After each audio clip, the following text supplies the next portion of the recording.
Agora, a gente vai justamente para a análise que eu estou prometendo faz tempo aqui no Poder Expresso. Estou muito curiosa para essa conversa, interessada no papo que a gente vai ter a partir de agora com o Vitor Vilar, ele que é especialista em relações internacionais, coordenador de comércio internacional da consultoria BMJ.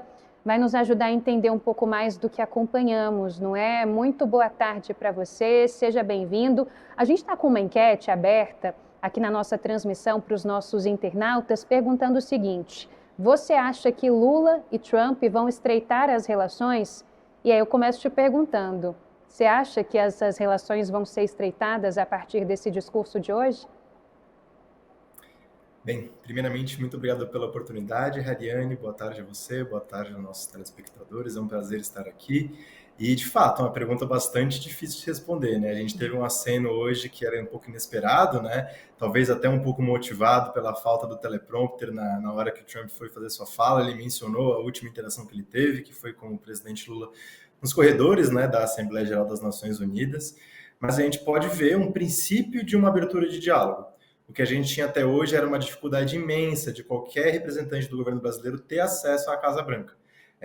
Não conseguia nem acesso aos assessores do presidente Trump. No máximo, uma conversa com o Marco Rubio, com alguns secretários, Scott Bessent, mas ao próprio Donald Trump isso era bastante difícil. E esse aceno que ele faz, mesmo tendo feito críticas abertas ao Brasil antes no discurso, esse aceno que ele faz de uma química boa com o presidente Lula pode ser uma abertura de diálogo, uma abertura em que o Brasil pode capitalizar no futuro, né? Mas a gente tem que ficar bastante atento, uma vez que essa é uma estratégia clássica do Donald Trump. Ele faz críticas abertas, depois ele faz um pequeno elogio e se reposiciona, tenta entender como é que ele pode alcançar o melhor negócio para a posição política dele dentro dos Estados Unidos. É quase que um morde-a-sopra ali, né? Ele fez esse afago ao presidente Lula, dizendo que eles se abraçaram, que ele gostou muito, sentiu uma química excelente. Depois diz, o Brasil está indo mal e só vai bem se trabalhar com os Estados Unidos, o Brasil aplica censura, enfim, começa a falar várias outras coisas. E aí, Vitor, a gente fica se perguntando como que esse encontro pode vir a acontecer, né? Interlocutores, pessoas que estão com o presidente Lula nessa viagem na Assembleia Geral da ONU, dizem que avaliam, não é? Qual que pode ser o melhor formato. E aí eu queria lembrar contigo e até entender um pouco da sua avaliação alguns encontros que foram bem críticos, né? O presidente Trump recentemente recebeu, por exemplo, o presidente da Ucrânia, o Volodymyr Zelensky, também o presidente da África do Sul, o Cyril Ramaphosa, e foram encontros em que, sendo recebidos por Trump, esses chefes de Estado foram colocados em posições muito desconfortáveis, enfim, no mínimo constrangedoras. Qual seria, na sua avaliação, o melhor formato para que o presidente Lula não se abstesse de talvez essa porta aberta de negociação e de diálogo, mas também que não se expusesse diante do que pode ser, eventualmente, uma armadilha ali colocada? De fato, eu acho que essa é uma das principais preocupações de Brasília, né, dos interlocutores do presidente, do Itamaraty, não colocar o Brasil numa posição de inferioridade quando ele for conversar com o presidente Trump. Quando é falado, né, que o Brasil não fez nenhuma ligação direta, o Lula não fez uma ligação direta, mesmo após o Trump ter feito alguns comentários que ele estava aberto a conversar, né, ele fez algumas entrevistas comentando isso. O Lula não teve uma ligação diretamente com o presidente porque a diplomacia brasileira entende que para ter uma conversa de alto nível é necessária uma preparação clara, uma preparação extensa e os pontos ser muito bem acordados antes de qualquer coisa, para você ter uma conversa que seja frutífera, você vai ter uma conversa que não tenha nada inesperado. Só que não é assim que a administração do Trump trabalha. O Trump ele gosta desse mano a mano, né? Ele gosta de chegar numa reunião e improvisar um pouco, né? E conseguir o melhor negócio que ele pode mediante as armas que ele tem na mesa, as cartas que ele tem na mesa. Então, a diplomacia brasileira não é muito positiva com relação a se colocar numa situação dessa, e exatamente para evitar qualquer constrangimento, como a que você disse que o Volodymyr Zelensky passou, como o próprio Keir Starmer do Reino Unido também passou recentemente, né, no começo do ano. Então, essa situação é bastante delicada e bastante complexa. Então, quando a gente tem essa abertura do Trump em fazer uma reunião na próxima semana, e logo após o ministro das Relações Exteriores, Mauro Vieira, dizendo que essa reunião talvez não seja presencial, mas provavelmente que ela seja um telefonema, uma videoconferência, sinalizando isso, que a diplomacia está aberta a negociar, mas não está aberta a negociar em qualquer termo que seja colocado. Ô Vitor, e você enxerga que existe o que possa ser negociado, sendo que a gente tem ouvido de forma reiterada do governo brasileiro, do Palácio do Planalto, do próprio Itamaraty, que como, por exemplo, as sanções aplicadas ao Brasil não têm motivação comercial, econômica e tem um fundo político, que isso não estaria em jogo. O próprio presidente Lula hoje no seu discurso disse que a soberania nacional, a democracia brasileira não estão em jogo, que não teria muito onde ceder, porque o Planalto não pode interferir, não tem a pretensão de interferir no judiciário.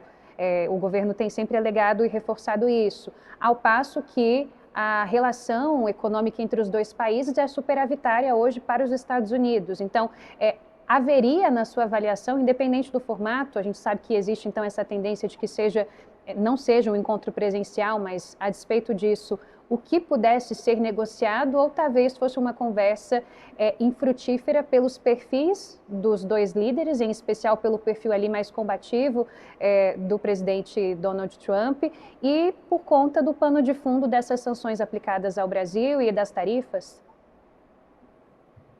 Eu acho que essa questão é bastante delicada, né? Obviamente o Brasil, né, o executivo brasileiro não vai colocar na mesa ações políticas de conhecimento interno do Brasil, né? Seja do judiciário, seja do executivo, que diz respeito somente ao Brasil e aos brasileiros. Dificilmente o governo Lula vai colocar na mesa de negociação, né?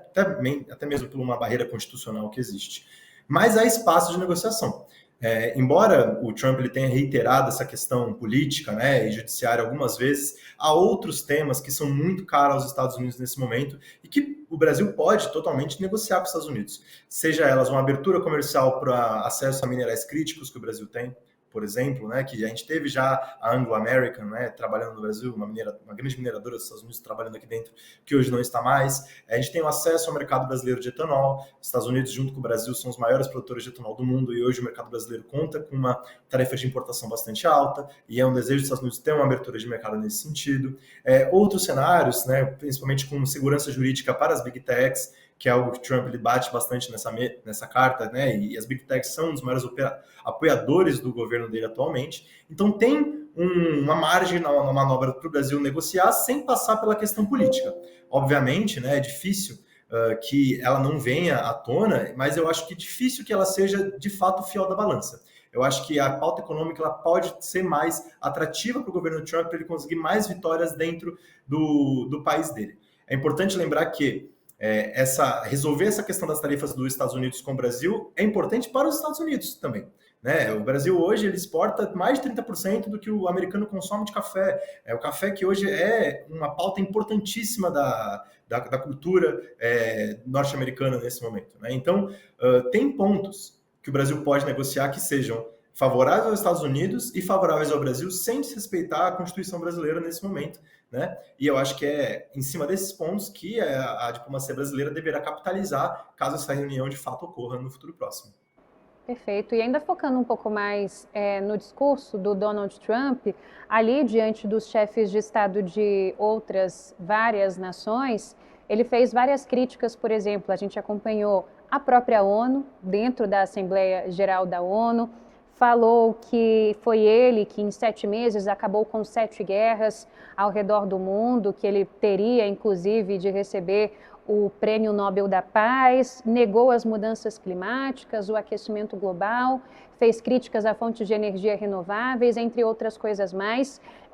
Qual que é a representatividade, qual que é a mensagem que é passada quando o chefe do país anfitrião, numa Assembleia Geral da ONU, faz tantos acenos e afirmações assim que eventualmente podem ser questionáveis diante ali daquele público todo? Qual que é a mensagem que passa? Ou você acredita que pelo próprio perfil, pelo histórico de Donald Trump, já conhecido pelos outros chefes de Estado, tudo que ele disse ali já era mais ou menos esperado? Eu acho que essas opiniões do Trump elas são esperadas, né? Ele não falou nada novo ali, né? Ninguém ficou surpreso com o que ele disse pelo conteúdo em si, mas pela coragem, talvez, de dizer na Assembleia Geral da ONU, né? Você dizer coisas da forma como ele apresentou sobre as Nações Unidas, sobre a falência dela, sobre a dificuldade que ela tem de lidar com esses temas no mundo e como ele, pessoalmente, foi resolvê-los sem contar com o apoio das Nações Unidas é bastante grave. Né? Embora ele não tenha citado as guerras que ele resolveu, né, a gente pode fazer, num curto exercício de memória, alguns conflitos que ele tentou intermediar de uma forma ou de outra, por exemplo, da Armênia com o Azerbaijão, que ele de fato conseguiu um acordo de suspensão do cessar-fogo entre as duas partes na Casa Branca. Teve também uma que ele considera que tenha sido uma vitória sua entre a Índia e o Paquistão, mas a Índia refuta que tenha sido pelo intermédio dos Estados Unidos, com Irã e Israel. Né? Foi alguns dos conflitos que ele disse ter resolvido já, mas difícil uma resolução, né? São conflitos que provavelmente vão perpetuar nos próximos meses, próximos anos, né? Então não é uma paz duradoura, de fato, construída. E eu acho que esses comentários do Trump, eles caminham num cenário bastante conflituoso do cenário multilateral internacional que a gente vê hoje, né? De que as instituições que são de concerto internacional, elas estão cada vez mais frágeis. A ONU, a OMC, né, a Organização Mundial do Comércio, a Organização Mundial da Saúde, elas estão cada vez mais enfraquecidas, né? E um cenário multilateral cada vez mais enfraquecido contribui para que os países que têm menos capacidade econômica estejam mais fragilizados na mesa de negociação. E é a partir desse ponto de vista, né, que o próprio presidente Lula ele faz um apelo, né, um comentário que vai em linha com o que o Brasil já falou tantas outras vezes, de uma reforma do sistema multilateral, de uma maior preponderância dos países em desenvolvimento e menos desenvolvidos, e de um menor monopólio da força para os países que são economicamente dominantes. Então, eu acredito que, de fato, é um pouco triste, né, a gente observar que o país anfitrião ele ter feito comentários nesse nível sobre as Nações Unidas, que tenha bloqueado vistos para participação de chefes de Estado de alguns países, mas essa é a realidade atual e é importante que a ONU se adapte para os próximos anos. Vitor, eu quero te pedir a gentileza de ficar com a gente um pouco mais. A gente separou um pequeno trecho do discurso de hoje do presidente Lula lá na Assembleia Geral. A gente acompanha juntos e na volta a gente compartilha esse comentário sobre esse trecho que a gente separou. Vamos acompanhar juntos. Senhora Presidente da Assembleia Geral, Annalena Baerbock, senhor Secretário-Geral Antônio Guterres, caro chefe de Estado e de governos, representantes dos Estados-membros aqui reunidos. Este deveria ser um momento de celebração das Nações Unidas. Criada no fim da guerra, a ONU simboliza a expressão mais elevada da aspiração pela paz e pela prosperidade. Hoje, contudo, os ideais que inspiraram seus fundadores em São Francisco estão ameaçados como nunca estiveram em toda a sua história. O multilateralismo está diante de nova encruzilhada. A autoridade desta organização está em xeque. Assistimos à consolidação de uma desordem internacional marcada por seguidas concessões à política do poder. Atentados à soberania, sanções arbitrárias e intervenções unilaterais estão se tornando regra. Existe um evidente paralelo entre a crise do multilateralismo e o enfraquecimento da democracia. O autoritarismo se fortalece quando nos omitimos frente a arbitrariedades. Quando a sociedade internacional vacila na defesa da paz, da soberania e do direito, as consequências são trágicas. Em todo o mundo, forças antidemocráticas tentam subjugar as instituições e sufocar as liberdades. Cultuam a violência, exalta a ignorância, atuam como milícias físicas e digitais e cerceiam a imprensa. Mesmo sob ataques sem precedentes, o Brasil optou por resistir e defender sua democracia reconquistada há 40 anos pelo seu povo depois de 2 décadas de governos ditatoriais. Não há justificativa para as medidas unilaterais e arbitrárias contra nossas instituições e nossa economia. A agressão contra a independência do Poder Judiciário é inaceitável. Essa ingerência em assuntos internos conta com o auxílio de uma extrema-direita subserviente e saudosa de antigas hegemonias. Falsos patriotas arquitetam e promovem publicamente ações contra o Brasil. Não há pacificação com impunidade. Há poucos dias, e pela primeira vez em 525 anos de nossa história, um ex-chefe de Estado foi condenado por atentar contra o Estado democrático de direito. Foi investigado, indiciado e julgado, e responsabilizado pelos seus atos em um processo minucioso. Teve amplo direito de defesa, prerrogativa que as ditaduras negam às suas vítimas. Diante dos olhos do mundo, o Brasil deu um recado a todos os candidatos autocratas e àqueles que os apoiam. Nossa democracia e nossa soberania são inegociáveis. Tá aí o trecho inicial, então, desse discurso do presidente Lula. Vamos destacar aqui, olha, a gente fez algumas anotações. Ele destacou que o multilateralismo está em crise, denunciou sanções arbitrárias, intervenções unilaterais, ataques à democracia e à soberania. Também disse que o Brasil resistiu a ameaças autoritárias, citou que o Brasil deu exemplo ao condenar atos contra instituições democráticas, aí fazendo uma menção também à condenação do ex-presidente Jair Bolsonaro. E mais adiante ele continua falando que a pobreza enfraquece a democracia, citou a saída do Brasil do mapa da fome neste ano como uma conquista, ensejou menos gastos com guerras e mais ajuda ao desenvolvimento, alertou para os riscos da desinformação, fez críticas ao uso, por exemplo, da força militar sem julgamento e do deslocamento forçado de populações, apelou para o diálogo, citou, por exemplo, a questão da Venezuela, falou sobre o clima, fez um convite, aí reforçou o convite para os chefes de Estado participarem da COP30 em Belém, que ele chamou de COP da Verdade. Disse ainda sobre essa importância, como você citou, da reforma das instituições multilaterais. E aí, ao finalzinho da fala dele, ele cita personalidades como o Pepe Mujica, foi presidente do Uruguai, e também o Papa Francisco como exemplos de humanidade, e fez um apelo pela voz, para que a voz do Sul global seja ouvida. Vitor, foi um discurso bem menor do que o discurso do presidente Donald Trump. Eles tinham pedido ali para que as falas ficassem dentro de mais ou menos 15 minutos. O que você destaca? O que foi mais impactante ou talvez mais estratégico nessa fala do presidente Lula? Bem, o Lula ele não fugiu muito da cartilha de um presidente brasileiro nas Nações Unidas, né? Ele fala de pautas históricas do Brasil, como reforma do sistema financeiro internacional, como reforma do Conselho de Segurança da ONU, das instituições multilaterais como um todo. Ele fala do combate à fome, à desigualdade como pautas prioritárias para o Brasil, né? Coisa que ele sempre falou em todas suas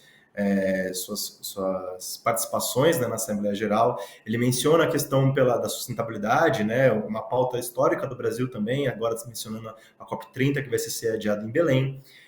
Mas eu acho que os pontos principais, os pontos fundamentais que ele traz aqui, que são novidades no discurso brasileiro, é justamente a questão vinculada à soberania brasileira, né? Aqui fazendo uma alusão às tarifas do Donald Trump, né? As tarifas dos Estados Unidos também, quando ele fala de medidas unilaterais ao comércio. Ele também menciona, quando ele menciona a questão do decreto, né, de culpabilidade do ex-presidente Jair Bolsonaro também, ele é bem enfático com relação a isso, em que as instituições brasileiras são soberanas e são democráticas, então ele faz um aceno claro. E também acho que a questão em relação à Palestina, né, que também ele até participa no dia anterior de um painel sobre isso, né, que foi presidido pela França. Ele reforça aqui na Assembleia Geral, dizendo que o Brasil está do lado, né, do povo palestino desde 2010, quando ele reconhece o Estado palestino, ele pede um fim ao genocídio. Então, eu acho que são essas três pautas fundamentais, de medidas unilaterais, de preservação das instituições democráticas brasileiras e em relação à Palestina, sempre quando ele fala mais para o público externo, né, quando ele fala para as instituições internacionais, quando ele fala para as mídias jornalísticas internacionais, né, ele faz um aceno de como o Brasil se posiciona em frente a esses temas. né? E eu acho que isso é bastante importante, eu acho que isso é bastante um material de muita repercussão internacional. 59 minutos, a gente conversou ao vivo aqui no nosso Poder Expresso com o Vitor Vilar, ele que é especialista em relações internacionais, coordenador de comércio internacional da consultoria BMJ. Vitor, muito obrigada pela gentileza, pela boa conversa, um bom resto de tarde aí para você. Também, Radiane, uma boa tarde a você e a todos. Um abraço.